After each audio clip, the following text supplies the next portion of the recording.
Good evening students, कैसे हैं आप लोग। आशा अच्छे होंगे, पढ़ाई आप लोगों की अच्छी चली होगी। आप सब लोगों का एक बार आपके अपने ऑनलाइन प्लेटफॉर्म प्रयाग एकेडमी में बहुत बहुत स्वागत है। हम लोग विज्ञान के लगभग 1000 प्रश्नों की श्रृंखला कर रहे थे। उसी को आगे बढ़ाते हुए भौतिक विज्ञान की आज की श्रृंखला प्रारंभ करते हैं। इनमें से कथनों पर विचार करना है कि गैस की श्यानता ताप बढ़ने पर बढ़ती है, तापमान के बढ़ने पर द्रवों की श्यानता तेजी से गिरती है। ठीक है, तो श्यानता का मतलब एक तरह से समझ लीजिए गाढ़ापन। ठीक है, तो यहाँ पर अगर गैस की श्यानता ताप बढ़ाने पर क्या बढ़ेगी, ताप बढ़ाने पर द्रवों की श्यानता तेजी से क्या होती है, गिरती है, घटती है। इसमें से कौन सा सही है? केवल एक, केवल दो, एक या दो, दोनों, या इनमें से कोई नहीं। तो इसका जो हमारा उत्तर होगा वो होगा ये दोनों सही है। गैस की श्यानता ताप बढ़ाने पर क्या होती है, बढ़ती है, और ताप बढ़ने पर द्रवों की श्यानता में तेजी से क्या होता है, गिरावट आती है। यानी कि ताप बढ़ने पर श्यानता द्रवों की घटती है। अगला प्रश्न है कि इनमें कथनों पर विचार कीजिए। श्यानता गुणांक एक मापक है जिसका प्रयोग केवल द्रवों की श्यानता मापने में किया जाता है। श्यानता गुणांक एक ऋणात्मक चिन्ह है, आपेक्षिक गति के विपरीत लगने वाले बल को दर्शाता है। यह श्यानता का एसआई मात्रक न्यूटन सेकेंड प्रति यानी न्यूटन सेकेंड प्रति मीटर वर्ग होता है, और एक पॉइस बराबर होता है 0.1 न्यूटन सेकेंड और प्रति मीटर वर्ग।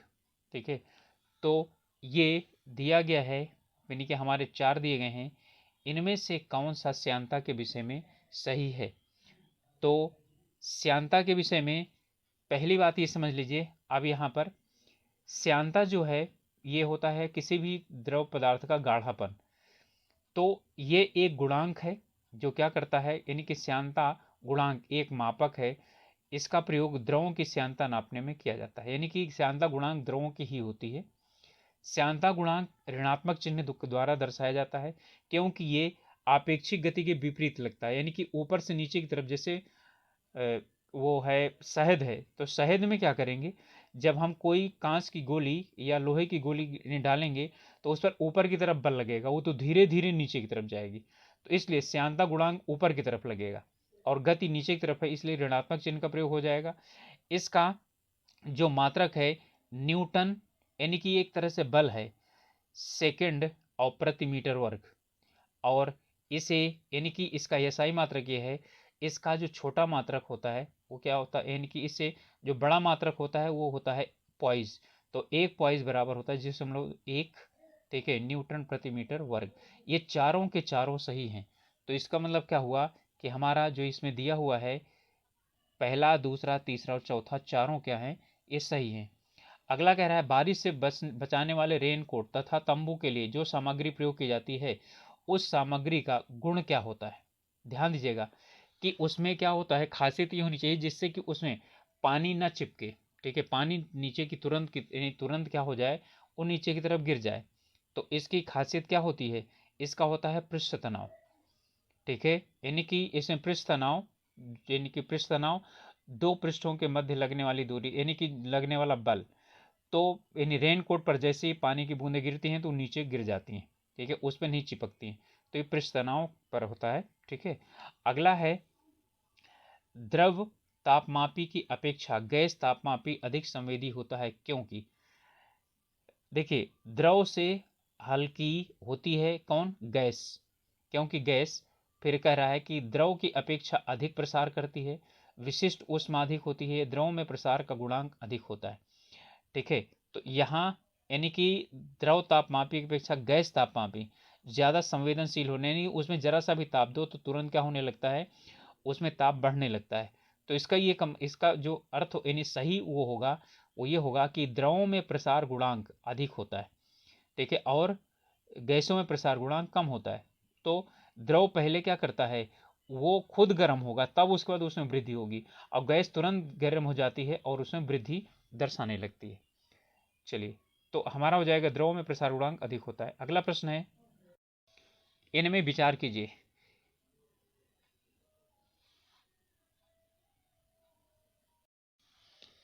यदि h ऊंचाई तक जल से भरे टैंक की तली में एक छिद्र है तो पानी की धारा हाल से, यानी होल है, ये होल होना चाहिए, होल से बाहर सीधी आती है, तब यह, ठीक है, यानी कि कितनी होगी? ध्यान से समझिएगा इसको। यदि h ऊंचाई तक जल में द्रव भरा हुआ है, उसकी तली पर छिद्र है, तो पानी की जो धारा है वो होल से, यानी जो छिद्र है उससे बाहर सीधी आती है। तब इसका मतलब क्या हुआ कि h से कम होने पर ऊंचाई के साथ बढ़ेगी, ठीक है, और ऊंचाई h के साथ बढ़ेगी, अथवा h से ज़्यादा होने पर ऊंचाई के साथ बढ़ेगी, उपरोक्त में से कोई नहीं। इसका मतलब है कि जब ऊंचाई h है तो उसके साथ क्या हो जाएगी, उसकी धारा वो होगी, क्या हो जाएगी, बढ़ेगी, ठीक है। यानी पानी की ऊंचाई यदि हम क्या कर दें, बढ़ा दें, तो धारा क्या हो जाएगी, वो यानी कि निकलेगी जो, वो क्या हो जाएगी, वो धारा की गति बढ़ेगी। अगला है, हाइड्रोजन भरा हुआ गुब्बारा उड़ता रहता है, क्यों? ऊंचाई की घटने पर हवा का दाब घटता है, भार में कमी होने से वायु का दबाव घटता है, गुब्बारे के अंदर का दाब बाहर के दाब से अधिक होता है, या गुब्बारे का भार वायु द्वारा हटाए गए भार से कम होता है, ठीक है। तो इसमें जो हमारा उत्तर होगा वो ये होगा, क्योंकि जो हाइड्रोजन है वो गुब्बारे में भरी हुई है और वो हल्की होती है, ठीक है। तो गुब्बारे का जो भार है वो वायु द्वारा हटाए गए भार से क्या होता है, कम होता है, इसलिए गुब्बारा क्या होगा, ऊपर की तरफ उठेगा, ठीक है। तो गुब्बारा का भार कम है, यानी कि हाइड्रोजन गैस हल्की है, और ऊपर वाला लगने वाला बल ज़्यादा है, इसलिए क्या हो जाएगा, वो ऊपर की तरफ उठती है, ठीक है। चलिए अगला प्रश्न है,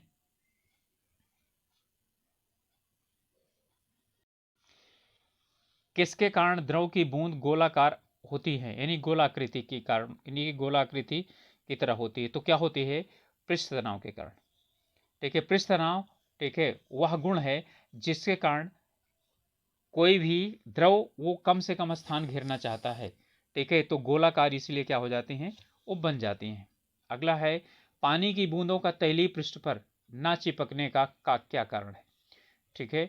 यानी कि जो पानी की बूंदें हैं वो यदि कहीं पर क्या हो, तेल हो, तो उसमें से क्या है, नहीं चिपकती है, इसका कारण क्या है, ठीक है।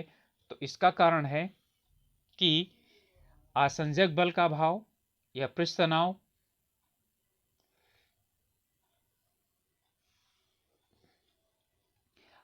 आपस में मिल नहीं रह सकते, या तेल की अपेक्षा जल क्या होता है, हल्का होता है, ठीक है।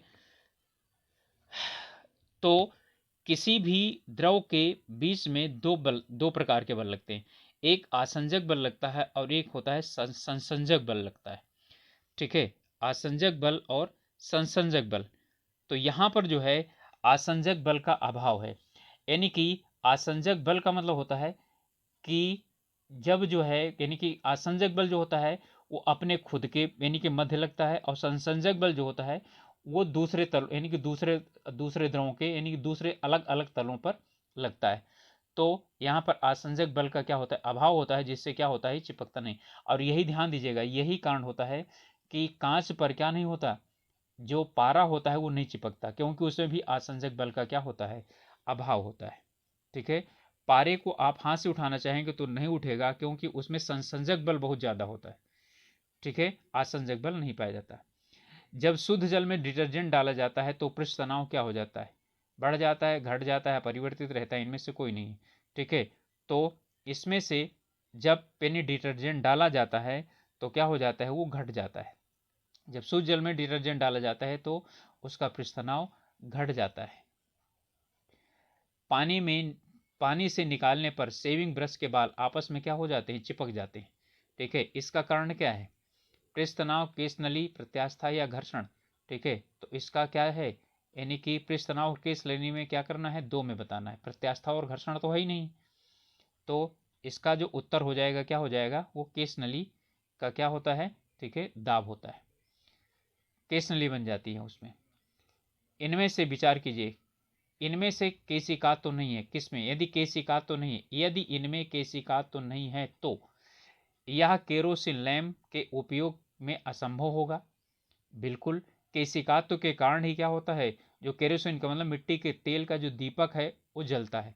मृदु जल में उपयोग होने वाले स्ट्रो उपयुक्त नहीं होंगे। स्ट्रो का मतलब होता है, ठीक है, इसका स्याही सोखता का कार्य असंभव होगा और पृथ्वी पर कोई भी पौधा नहीं होगा। ठीक है, तो हमें क्या करना है, इसमें बताना है कि कौन सा सही है, कौन कौन सा इसमें सही है। तो देखिए इसमें क्या है, पहला वाला भी क्या है, बिल्कुल सही है। मृदु जल के उपयोग में स्ट्रॉ जो है वो उपयुक्त नहीं है, ये यानी कि केशिकात तो क्यों नहीं होता, दबाव के कारण होता है। ठीक है, स्याही सोखता कार्य नहीं करेगा, ये भी सही है। पृथ्वी पर कोई पौधा नहीं होगा, क्योंकि पौधे में जो जल होता है वो उसके जो जड़ होती है उसमें केशिकात्व के कारण ही क्या होता है, आता है। तो हमारा पहला, दूसरा, पहला और तीसरा और चौथा सही है। तो पहला, तीसरा, चौथा सही है, तो पहला, तीसरा और कौन सा, चौथा सही है, तो उत्तर क्या हो जाएगा, बी हो जाएगा। अगला है, जाड़ों की रात में अत्यधिक ठंड पड़ने पर पानी के पाइप फट जाते हैं, क्यों फट जाते हैं? क्योंकि जमने के बाद पानी का घनत्व तो अधिक होता है। जमने के बाद पानी कठोर हो जाता है, अतः उसकी कठोरता पाइप को तोड़ देती है। जमने के बाद पानी का आयतन बढ़ जाता है, या जमने के बाद पानी के पाइप की धातु क्या हो जाती है, गल जाती है। ठीक है, इसका उत्तर होगा कि जमने के बाद पानी कठोर हो जाता है, अतः उसकी यह कठोरता पाइप को तोड़ देती है। ठीक है, और कठोर होने पर होता क्या है कि इसमें दोनों चीज दी हुई है, एक आयतन बढ़ जाता है और एक क्या चीज होता है, ठीक है, यानी कि घनत्व तो अधिक हो जाता है। 4 डिग्री सेंटीग्रेड पर पहुंचने पर क्या होता है, ये जल जो है वो अपना एक विशेष विस्तार प्रदान करता है, जिसके कारण क्या होता है, वहां पर जो घनत्व तो होता है वो क्या होता है, वो कम होता है और आयतन सबसे ज़्यादा होता है। जब आयतन बढ़ जाता है तो क्या हो जाएगा, जमने के बाद पानी का आयतन क्या होता है, बढ़ता है 4 डिग्री पर, उसके कारण क्या हो जाता है, ठंड में वो टूट जाता है, पाइप जो है वो फट जाते हैं। अगला है, स्याही के प्रवाह के लिए किस किस तरह के पेन या गुरुत्व के साथ केशिका क्रिया का प्रयोग करते हैं? फाउंटेन पेन, बाल पॉइंट पेन, जेल पेन, या बाल पॉइंट पेन और जेल पेन दोनों। किसकी बात कर रहा है, केशिकात्व की बात कर रहा है। ठीक है, तो केशिकात क्या करता है, केवल बाल पॉइंट पेन, यानी कि बाल पॉइंट पेन क्या करता है, यानी कि चलता रहता है और जो है उसमें केशिका के कारण उसमें स्याही जो है ना उल्लख करके आती रहती है, जिसके कारण लिखा जाता है। अगला प्रश्न है, साबुन द्वारा निर्मलन का क्या सिद्धांत है? निर्मलन का मतलब है कि साबुन द्वारा जो कपड़े को साफ किया जाता है, ठीक है, तो वो उसका सिद्धांत क्या है, पृष्ठ तनाव कारण, प्लवन के द्वारा, प्रत्यास्थता कारण, या श्यानता के कारण। ठीक है, तो किस कारण ऐसा होता है, यानी कि जो साबुन द्वारा जो कपड़ा वगैरह या कोई भी चीज़ है वो धुली जाती है, वो किस सिद्धांत पर होता है, तो पृष्ठ तनाव के कारण होता है।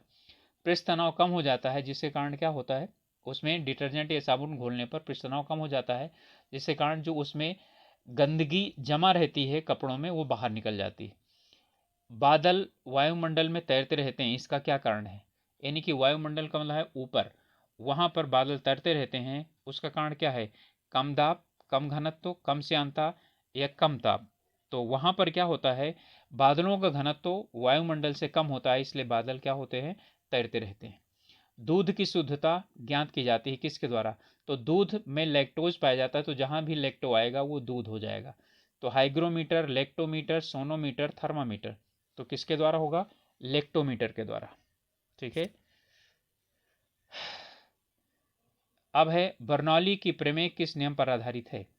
द्रव्यमान संरक्षण, संवेग संरक्षण, कोणीय संवेग संरक्षण, या ऊर्जा संरक्षण। तो जो बर्नौली की जो प्रमेय है वो ऊर्जा संरक्षण के नियम पर आधारित ये बोलता है कि कितनी भी ऊर्जाएं हैं सभी ऊर्जाओं का योग क्या रहता है, ठीक है, यानी कि किसी भी अश्यान द्रव, असंपीड्य द्रव जो क्या होता है, किसी भी नली में प्रवाहित होता है, तो किसी भी बिंदु पर उसकी संपूर्ण ऊर्जाओं का योग क्या रहता है, वो नियत रहता है, वो यही कहता है। तो हमारा उत्तर हो गया ऊर्जा संरक्षण के नियम पर आधारित होता है। इनमें विचार करना है, लंबाई बढ़ाने पर लोलक का आवर्तकाल क्या हो जाता है, बढ़ जाता है। ठीक है, इसके बाद आगे क्या कह रहा है कि दूसरा है सरल लोलक का आवर्तकाल लोलक के द्रव्यमान पर निर्भर नहीं करता। ठीक है, इन दोनों में से कौन सा सही है? अब लंबाई बढ़ाने पर आवर्तकाल T बराबर √L/G। ठीक है, तो अब डिपेंड किस पर करता है, ये आपको फार्मूले के द्वारा क्या कर दिया, मैंने बता दिया। ठीक है, तो इसमें लंबाई जब क्या हो जाएगा, बढ़ जाएगा, तो आवर्तकाल क्या बढ़ जाएगा, बढ़ जाएगा। मैंने क्या बताया, यानी कि T बराबर होता है, यानी आवर्तकाल बराबर √2π√L/G। एल का मतलब लंबाई, लंबाई बढ़ेगा तो आवर्तकाल बढ़ जाएगा। यहाँ m का कहीं कोई रोल नहीं है, m का मतलब द्रव्यमान का कहीं कोई रोल नहीं है। इसका मतलब है कि सरल लोलक का आवर्तकाल उसके द्रव्यमान पर निर्भर नहीं करता, अर्थात ये दोनों क्या हो जाएंगे, सही हो जाएंगे। हाँ, एक चीज और है, यदि g का मान बढ़ जाएगा तो आवर्तकाल क्या हो जाएगा, घट जाएगा, और यदि g का मान घट जाएगा तो आवर्तकाल बढ़ जाएगा। ठीक है, क्योंकि g नीचे है, तो हमारा क्या हो जाएगा, सी उत्तर हो जाएगा। 1 और 2 दोनों सही हैं। यदि पेंडुलम घड़ी को पृथ्वी से चंद्रमा पर ले जाया जाता है तो क्या होगी? देखिए वहां पर अभी मैंने इसमें बताया जी का मान क्या होता है, वहां पर कम होता है। जब जी का मान वहां पर कम होता है तो आवर्तकाल क्या हो जाएगा, बढ़ जाएगा। जब आवर्तकाल बढ़ जाएगा तो इसका मतलब, ठीक है, क्या हो जाएगा, वो घड़ी क्या हो जाएगी, धीमी हो जाएगी। ठीक है, आवर्तकाल बढ़ जाने का मतलब हुआ कि 1 सेकंड में, यानी कि जितना लेता था अब क्या हो जाएगा, ज्यादा ज्यादा दूरी तक तय करेगी, तो क्या हो जाएगी, घड़ी धीमी हो जाएगी। ग्रीष्म ऋतु, ठीक है, ग्रीष्म ऋतु में लोलक घड़ी की लंबाई बढ़ने के कारण आवर्तकाल बढ़ जाता है, जिससे लोलक घड़ी धीमी हो जाती है। बिल्कुल सही है, अभी ऊपर से यही हम एक्सप्लेन करते चले आ रहे हैं कि एल क्या होगा, बढ़ेगा तो आवर्तकाल क्या हो जाएगा, बढ़ जाएगा। ठीक है, √L/G। फिर कहता है शीत ऋतु में लोलक घड़ी की लंबाई बढ़ने, तो शीत ऋतु में लोलक की घड़ी की लंबाई बढ़ती नहीं है, घटती है, कारण आवर्तकाल घट जाता है, जिससे घड़ी क्या हो जाती है, तेज हो जाती है। ठीक है, तो जो है यहाँ पर नहीं, यहाँ पर जो है ना, यानी कि ये तेज तो हो जाती है, तो बिल्कुल सही है, लेकिन लंबाई बढ़ती नहीं है, लंबाई घटती है, तो यहाँ पर क्या हो जाएगा, केवल एक हमारा सही होगा। ठीक है, इसमें यदि हम क्या करते हैं, यानी शीत ऋतु में लोलक की घड़ी की लंबाई बढ़ती नहीं है, बल्कि क्या होती है, घटती है। ठीक है, तो जब पेनी की लंबाई घट जाएगी तो आवर्तकाल क्या हो जाएगा, घट जाएगा, जिससे वो क्या हो जाएगी, तेज हो जाएगी। ठीक है, तो हमारा जो पेनी की उत्तर होगा वो क्या हो जाएगा, केवल 1 हो जाएगा। अगला है, एक लड़की बैठने की अवस्था में झूला झूल रही है, यदि लड़की खड़ी हो जाती तो क्या होगा? ठीक है, यानी कि बैठी हुई झूला झूल रही है, अब यदि वो खड़ी हो जाती है तो क्या होगा, यानी कि आवर्तकाल उसका क्या हो जाएगा, बढ़ जाएगा, घट जाएगा, या समान रहेगा, या झूला रुक जाएगा। ना तो झूला रुकेगा, ना तो समान रहेगा। उसमें क्या होगा, जैसे वो खड़ी हो जाएगी वैसे क्या हो जाएगा, अब जो है, यानी उसका गुरुत्व केंद्र परिवर्तित हो जाएगा। जब गुरुत्व केंद्र परिवर्तित हो जाएगा तो उसमें समय क्या हो जाएगा, बढ़ जाएगा। ठीक है, तो स्टूडेंट्स ये थे, ठीक है, हमारे आज के विज्ञान के जो MCQs हैं, यानी आप टेस्ट सीरीज समझ लीजिए, क्विज समझ लीजिए, MCQ समझ लीजिए। ठीक है, तो आप लोग, यानी कि हम लोग को, यानी कि बताइए कि आखिरकार, ठीक है, हमारा प्रयास कैसा लग रहा है आपको। और अभी तक आप लोगों ने किसी ने, यानी कि कोई कमेंट नहीं किया कि यदि आप लोगों को विज्ञान पढ़ना है तो, यानी विज्ञान पढ़ाने के लिए जो है कि मैं कुछ समय निकाल करके और विज्ञान आप लोगों की तैयारी करवा सकता हूं। लेकिन जो है आप लोगों ने अभी तक इसके विषय में कोई रिस्पांस नहीं दिया, इसलिए मैंने विज्ञान की क्लासेस शुरुआत नहीं की। ठीक है, ऑनलाइन में या तो यानी कि इसी तरह से वीडियो अपलोड कर दूं, या तो फिर ऑनलाइन यानी आप लोगों से डायरेक्ट जो है वो मैं आप लोगों को पढ़ा दूं, दोनों तरीके से कर सकता हूं, लेकिन ये आप लोगों को बताना पड़ेगा। ठीक है, कि पढ़ना है तो यानी कि वो किया जा सकता है। तो आप लोगों से रिक्वेस्ट है कि अभी तक यदि चैनल को सब्सक्राइब नहीं किए हैं तो सब्सक्राइब कर लीजिए, और अपने ग्रुप्स में शेयर कीजिए, जिससे कि और कुछ लोग हम लोगों के साथ मिल करके अपनी तैयारी में कुछ पेनी की बढ़ोतरी करना चाहें तो कर सकते हैं। मिलेंगे अगले वीडियो में, तब तक के लिए पढ़ते रहिए, बढ़ते रहिए। All the best.